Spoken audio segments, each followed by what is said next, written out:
Hello, this is Mr. Evilcheese. And I'm Shambercat. And this is our review of the NECA E.T. action figure. And this one's called the Telepathic E.T. But I call him Shirt E.T. because he's got a shirt on. I notice he features an interchangeable neck. Which I'm like, well, where is it? I'm looking all over the place. But it's actually right behind the sticker. And I'm guessing because it looks like a penis that they didn't really want it. Yeah. And then it comes with some accessories. And then there's a description on the back. There's some other ones you can get. I ordered this on Toys R Us. I haven't seen it in store at any of the Toys R Us around here, but I ordered it online from Toys R Us. And I think these were released a while back. They're re-releasing them. So there he is, opened up. And I think the detail on him is really awesome. It's like on a skin and everything. The wrinkles are really well done. The paint's pretty good on his body too. As for his shirt, like Zombie Cat was saying to me, it's not. It could have been painted a little better. The pattern on it just seems kind of lazy. But it's okay. I mean, it's not horrible. It's alright. This arm was stuck and I got it loose. This arm is really tight. Like, really tight. Like, I'm going to have to heat it up and try to bend it because it just does not want to bend. It comes with 3 accessories. First is this speak and spell, I guess. Yep. I have one of them. That's cool. And it's even got like the battery thing in the back here. All the little buttons are sculpted on.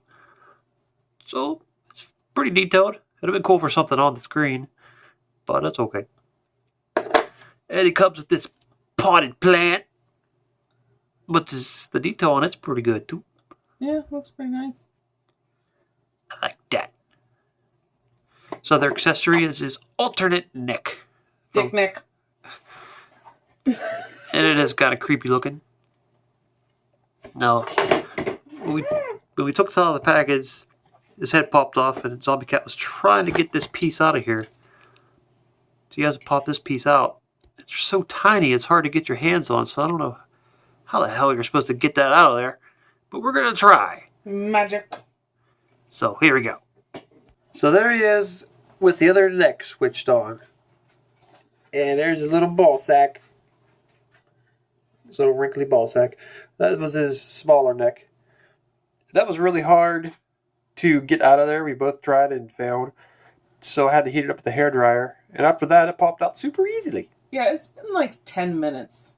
It's just a short cut in the video, but it's actually been 10 minutes of us fucking around and then finally getting the hairdryer. And then also, this neck was really hard to get into. It was the top part of it did not want to go into the head. So I had to get the hairdryer and heat it up, and then it popped in fine. And I think we both agreed that this neck is a lot more awesome looking. I like it. Yeah, I like it a lot better. And, I mean, as difficult as it is to get in, at least we know it's going to stay. You can't just pop the necks out and switch them real easy, but at least his head won't just fall off. Yeah, that's pretty cool. Yeah, I definitely like him with the longer neck. He looks pretty cool. Also, I got his elbow joint to work. I didn't have to heat it up. I should have, though, because that was risky, but I eventually got it working, so it's bending now. Dangerous. So, I haven't seen this movie in a really long time. I think we watched it once when we were dating, but that was probably like over 10 years ago. Yeah, it seems so much longer. So, even though I've seen the movie a bunch when I was a kid, there's parts of it I can't remember. Like we were talking, I can't remember exactly why he was left on the planet. Like, was he just... I think, like, people came and the ship just kind of flew away and left him. Yeah, they kind of left him behind. Just fucked off. And it's like, how would you, super smart aliens, just, like, forget that you fucking left one of them there? Like, you didn't notice he was gone? And then he has to build a thing to say, hey, come back. And especially, like, they left behind the dude that cannot fend for himself. Like, he almost died in a ditch. Yeah, that's what I was saying. I think I can't tell if he's supposed to be like a little kid because he seems kind of dumb. Like, he could build that thing to call his people back, but he just seems stupid. Like, he wanders off and dies in a ditch. It's like, there's something wrong with this guy. And he's really creepy, honestly. Yeah, he is a little creepy. Like, I was a kid and I found him, I would immediately, like, go find help. Like, this alien is fucking weird. He's trying to touch me with his finger. Glowy finger. Can I stick this in your butt? Yeah, I don't know. This is like, he's a really dumb, smart alien or something. His whole race, his whole ship leaves him there and doesn't notice until he calls them. And it's like, maybe they don't care about each other. Maybe they don't have ditches on his planet, and that's like their one weakness. Yeah. It's like, I'm just going to go call my people. Ah, ditch, what is this? I can't get out! I've only read about these in fictional stories. Horror fictional stories. Okay, now we're going over articulation. It's limited, but he still has some, despite how short he is. See, up in his neck, you can go back and forth, it can spin all around, and you can move it up at the top or down at the bottom of the neck, but I don't think it really matters which way you do it. So, there's a decent amount of articulation in the neck, and it's pretty much the same if you use this one. Then up at the shoulders, it's like a ball joint with a hinge. So, lots of articulation at the shoulders. Then at the elbows, which I'm going to use this one because it's not as tight. There's the hinge joints there. And it can spin. Then at the wrist, it's just like a ball joint. Wiggles. Yeah, basically it wiggles and spins. And then down at the little feet. I didn't realize they even moved. Yep. Pretty decent articulation for as short as his legs are. Dude, his lower half is really gross looking. It is. I really think he was inspired by a ball sack. I think it looks like a foreskin. And a penis. Penis neck. When he gets horny, his neck grows. He's just a giant wrinkly genital. Yep. He came out like the same time, same year as John Carpenter's The Thing movie. There's also about a crazy alien. And I remember reading something about The Thing when it initially came out wasn't as big. It didn't make a whole lot of money.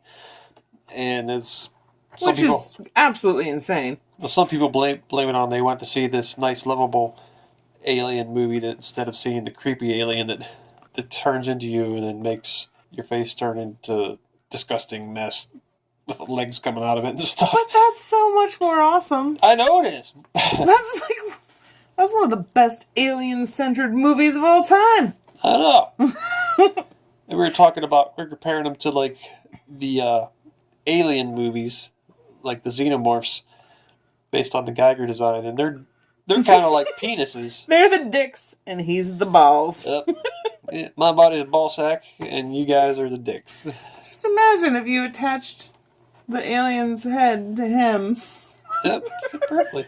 I mean, his neck's kind of a penis. I mean, it grows and everything. Yeah. They probably weren't supposed to do that. I bet Geiger's mad. He's like, hey! The E.T. is now fully erect. Yep. Geiger's probably like, man, I didn't get to use ball sacks because I thought you guys were going to do just ball sacks. And then they use ball sacks and the penis. Jerks. Quit stealing my alien genitalia creatures. He's got penis fingers. So there's E.T. next to his alien rivals of that summer or whenever these movies came out. They're so awesome. Yeah, they're very different. I don't know. If I ever turn into the Thing, I totally want a dog coming out of my stomach. Yeah. Because that's ridiculous. And this guy, he's got these little bristly hair.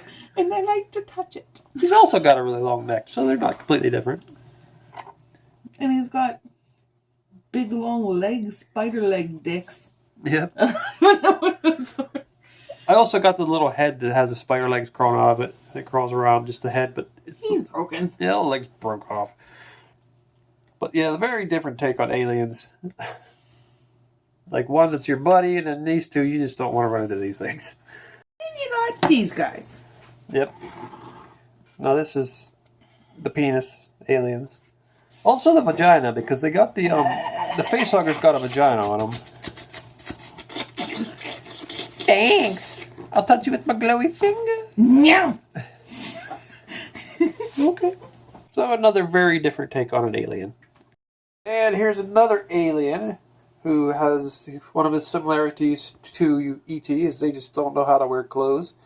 He's naked underneath of his shirt. He's got his underwear outside of his pants. And he's got a beach towel hanging from the back of his neck. So aliens just don't know how to wear clothes. They try.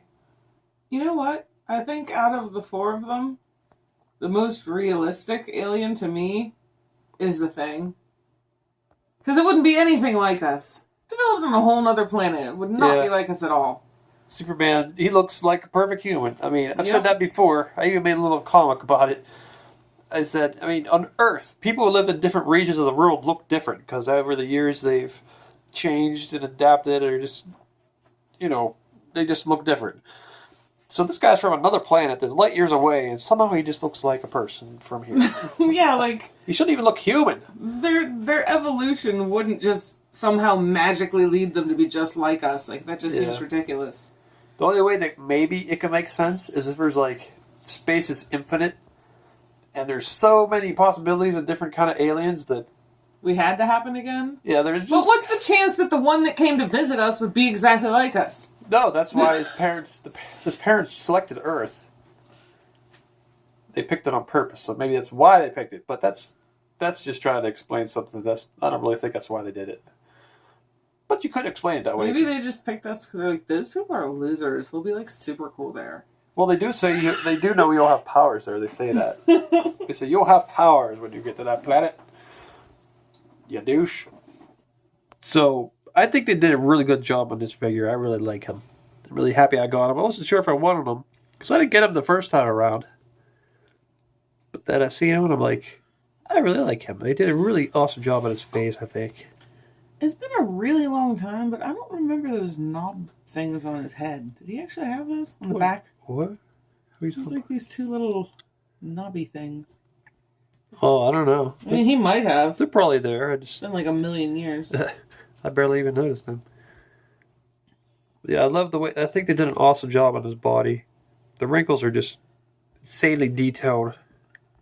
They did a fairly good job painting them, too. It's not all just one brown color. It varies. Yeah, they like shaded it. I would say overall this figure's really good. The only downfall is that they could have put a little bit more effort into the shirt paint. Yeah. It doesn't really bother me, though. And the articulation ain't bad for what he is. I mean, the only part that's really lacking is maybe his torso, which you don't need it there. You know what his articulation reminds me of? What? My fat guy from Hitchhiker's Guide to the Galaxy. I forget his name. Yeah. Well, at least he can stand up, though. That guy can stand up as long as you don't shake the room at all. Yeah. Like, if you walk into the room, he'll fall over. He stands up really well. But also, his shirt helps, too. But I don't think he needs a shirt. He's still kind of like the Mogwais, too, with their little tiny feet. Yeah. And I like his accessories. The other gripe is the necks are very difficult to switch. And maybe after you do it a couple times, it'll be easier. I don't know, but... You don't need to do it. Just pick one. Yeah. I'm sticking with this one. I'm sticking with the long neck. And I'm probably going to get the naked one. Because that's how I think he looks through most of the movie. So here's the other ones. I'm not sure. I'd have to check again, but I don't think they're all on Toys R Us right now. I think it was just the one I got. And then I know this one's on there. I know this one's on there, and I think that one's on there. But I'm pretty sure you could take this, the cloth off of them. With the cloth thing, like, I don't know if I'd want the Night Flight E.T. unless he's in the bicycle basket. I can't talk. Yeah, I'd want him in the basket. But they don't. That would be a very big bicycle if he's the same scale as this guy. I know. So, I really like this figure. I think he's awesome. He was, I think he was like $13, something like that. That's a pretty good deal for him, I think. Yeah, that's not bad at all. Well, I love him. So, this is Evilcheese. And I'm Dumblecock. Thanks for watching. Goodbye. Okay, little boy, it's time to start the game. Are you ready to play? Yeah. Okay, here we go. Now the question is, which one of these guys is not an alien to Earth? You have 5 seconds. Well, it's a, no, it's, oh, Thor. Young man, your answer was Thor. Well, I'm sorry, young man, but that answer is incorrect. The correct answer is Pumpkinhead, and the penalty to answering incorrectly is to get absorbed by the thing. So run along. But well, folks, we'll see you next time on Let's Kill Little Kids. Oh, damn it, man. You see them other pictures there? Why don't you click on one of them to see the video? Or you can subscribe and eat.